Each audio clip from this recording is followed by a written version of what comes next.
The forgotten soul. Imagine a city where the fog never lifts, where the whispers in the wind are not just the sound of air, but something more. Something that watches you. Have you ever felt like you're being watched, even when you're alone? Now, imagine that this something, this gaze, is the spirit of someone who never found peace, someone who was cruelly forgotten. This spirit, tired of waiting for justice, is about to take its revenge, and you're about to be the witness. In the town of Veredas, no one dares to talk about the old house at the end of the street, surrounded by dry trees, with windows covered by dark curtains, as if trying to hide something from the world. But there is a story that few know. A story of a soul that was abandoned, left to rot without a name, without a burial, without a memorial. And it never forgot. It never left. Then, one night, a young man named Raphael, curious and fearless, decides to go there. He didn't believe in ghosts, he didn't believe in stories. But what he found in the old house would forever change his view of the world, and lead him to a fate he never imagined. Raphael had always been that adventurous type, immune to the fear of legends and supernatural stories. "They're just fantasies," he would say. He grew up hearing about the house on the edge of town, an old and strange-looking building. The older people always spoke of it in a hushed tone, as if their words could awaken something. But Raphael, like many young people, believed reality was much simpler. And that's what led him there. The Veredas house stood at the end of an isolated road, surrounded by tall trees that seemed to close in on anyone who passed by, as if nature itself wanted to stop anyone from getting close. The wind howled, creating an atmosphere that, even in daylight, seemed gloomy. When Raphael arrived, the sense of discomfort was immediate. Not just the weather, but the very structure of the house seemed to pulse, as if it were alive, watching him with unsettling attention. He knew the stories of Isolde, the woman who lived there many years ago. Accused of witchcraft, she was rejected by society and abandoned on her deathbed, without friends, without family to care for her. It was said that she died alone, with an angry look on her face. But what no one knew was that Isolde didn't truly die. Her soul never found rest, and it was waiting for someone to remember her. As Raphael entered the house, he noticed that time seemed to have stopped. The air was cold and dense, as if it were trapped in a moment that repeated endlessly. Each step he took, each creak of the wood beneath his feet, seemed to echo in a dark void, as if he were being watched. The walls were covered in dust and cobwebs, but something was out of place. Something he couldn't identify. He passed through several rooms, but found no sign of life, no rats, no flies. Everything was dead. Then he found the diary. The leather cover was worn, and the smell of mold was strong, but when he opened it, Raphael was hit with a chill. The pages were full of accounts of pain, suffering, and revenge. But the most disturbing was the last page, where it was written, "The house holds my soul. Justice was never given to me, but no one will ever forget me. And when the truth is revealed, the price will be high." The wind picked up, as if a presence had entered the room. He heard something, a whisper. It was as if the house was speaking to him. "You found me," said a low, cold voice. He turned abruptly, but there was no one. A chill took over his body, and the diary snapped shut with a crack. He couldn't move anymore. The air thickened, and suddenly, he felt a cold hand on his shoulder. But when he looked, he was alone. Or was he? Raphael tried to leave the room, but the door was locked. The walls began to move, the floor seemed to shake, as if the house were alive, closing in on him. He pounded on the doors, screamed for help, but his voice seemed to be swallowed by the house, which rejected him. It was like he was in a nightmare, a parallel reality where nothing made sense.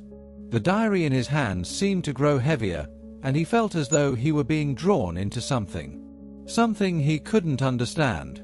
And then, the words in the diary began to change again. The letters distorted before his eyes, as if being written by an invisible hand.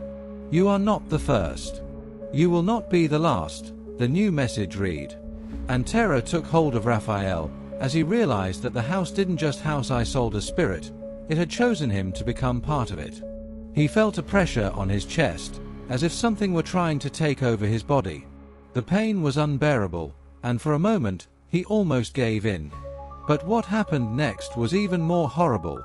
Looking into the broken mirror in the room, he didn't see his own image, but that of a woman with empty eyes, staring directly at him. He was no longer Raphael. He had become Isolde. Raphael's body was there, but his soul now belonged to the house. The transformation was slow, painful, and full of horror. He could no longer distinguish his own thoughts from Isolde's. It was as if he had merged with that forgotten soul, losing his identity. The whispers turned into screams, and Raphael knew he would never leave there. But the story didn't end there. While Raphael Isolde's spirit was lost in the darkness of the house, the town of Veredas began to feel the effects of the presence. Strange accidents started happening. People who passed by the old house felt an inexplicable chill, and some swore they heard screams of pain coming from within. But when they got closer, everything seemed normal. No one knew what was happening, and the legend of Isolde came to life again, even though the truth was never fully revealed. As the town descended into chaos, Raphael, now in spirit, tried to understand what had happened to him. He felt that something had changed, but he didn't know exactly what. He knew he was no longer alone, but whose soul was it? He and Isolde were connected in a way he couldn't comprehend. The walls of the house began to distort, as if time was folding. He could still hear the echoes of his own voice, calling for help, but no one could hear him. He was now a spectre, a forgotten soul in a house that would never let him go. The house in Veredas still stands, watching over the town, waiting for the right moment to reveal more secrets.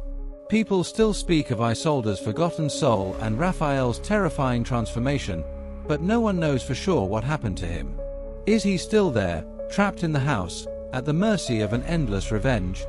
Or did the house swallow his soul, along with those of everyone else who dared to enter? The mystery remains, and you, who now know the story, ask yourself, what if it were you? Would you have been able to resist the call of the house, or would you have succumbed to the force of a forgotten soul, condemned to remain in the limbo of eternal pain? So, what do you think? Did Raphael's soul truly merge with Isolde's, or is there something else behind this macabre story? What would you do if you were in his place? If you're as curious as I am and want to learn more about stories like this, unsolved mysteries, and the supernatural, don't forget to subscribe to the channel now. Hit the bell so you don't miss any of the stories we'll reveal. And, if you like the video, give it a thumbs up, share it with your friends, and leave your opinion in the comments, or even your own theory on what happened to Raphael and Isolde. Who knows, your idea could become the next mystery we'll share here. What do you think?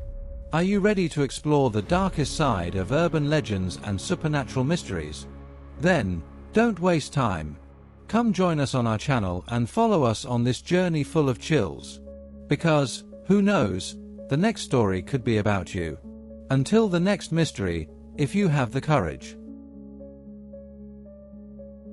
Have you ever experienced something unexplainable and terrifying? A supernatural encounter, a real event that left you speechless, a chilling moment that shook you to your core, or witnessed something so macabre it still sends shivers down your spine? Your story could be the next to haunt the world. The most frightening, intriguing, and mysterious tales could be featured on the channel, immortalized for other horror lovers with all the suspense and terror they deserve. Your experience could be the next to captivate thousands. Do you dare to share?